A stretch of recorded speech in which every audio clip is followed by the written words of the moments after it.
नमस्कार, छत्तीसगढ़ एक्सप्रेस में आपका स्वागत है। मैं हूं आपके साथ आदर्श तिवारी। छत्तीसगढ़ में अगले साल विधानसभा के चुनाव हैं। ऐसे में भाजपा ने 2018 की अपनी करारी हार से सबक लेते हुए छत्तीसगढ़ की राजनीति में बड़े बदलाव कर दिए। उन बदलावों में जो सबसे बड़ा नाम है वो है भाजपा के छत्तीसगढ़ प्रभारी, सत्ता और संगठन में अपनी पैठ रखने वाले ओम माथुर, जो पद संभालने के लगभग 3 महीने बाद पार्टी को धार देने राजधानी रायपुर पहुंचे हैं।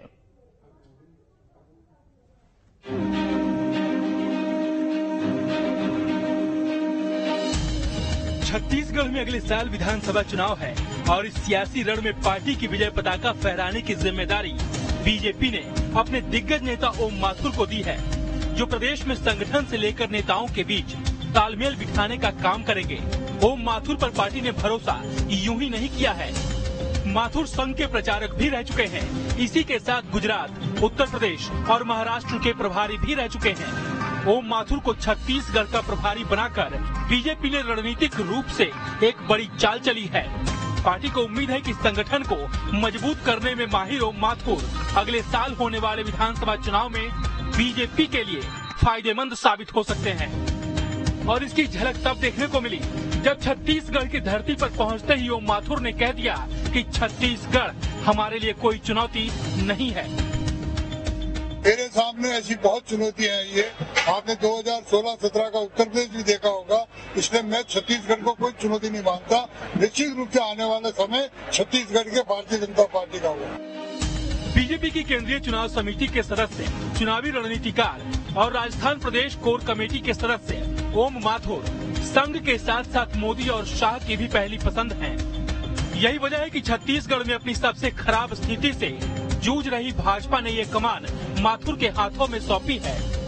वजह भी साफ है, माथुर का रिजल्ट परसेंटेज बहुत अच्छा है।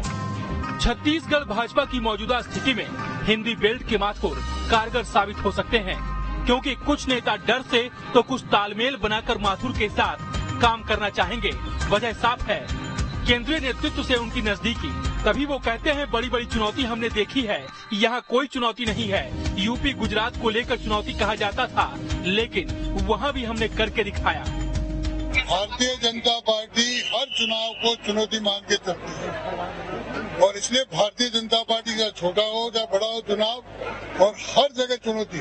और मेरे सामने ऐसी बहुत चुनौतियां हैं। ये आपने 2016-17 का उत्तर प्रदेश भी देखा होगा, इसलिए मैं छत्तीसगढ़ को कोई चुनौती नहीं मानता। एक तरफ ओम माथुर छत्तीसगढ़ को चुनौती नहीं मान रहे हैं, वहीं प्रदेश के मुख्यमंत्री भूपेश बघेल ने भी तंज कसते हुए कह दिया ये सिर्फ बयानबाजी है। ये तो 2018 में भी कहते थे कोई चुनौती नहीं है, और जितने भी उपचुनाव हुए उसमें भी कहते थे कि कोई चुनौती नहीं है। लेकिन जब नतीजे आए तो बीजेपी को सच्चाई का एहसास हुआ। हाँ, 2018 में दिख गया उनका, और अभी लगातार जो उपचुनाव हुए उसमें दिखी, भानु प्रताप को भी दिखेगा। बहरहाल माथुर ने भले ही ये कह दिया हो कि छत्तीसगढ़ उनके लिए कोई चुनौती नहीं है, लेकिन कहा तो ये जा रहा है कि भानु प्रतापपुर का उपचुनाव दरअसल बीजेपी के लिए, खासकर ओम माथुर के लिए लिटमस टेस्ट होगा, क्योंकि ये चुनाव कहीं न कहीं 2023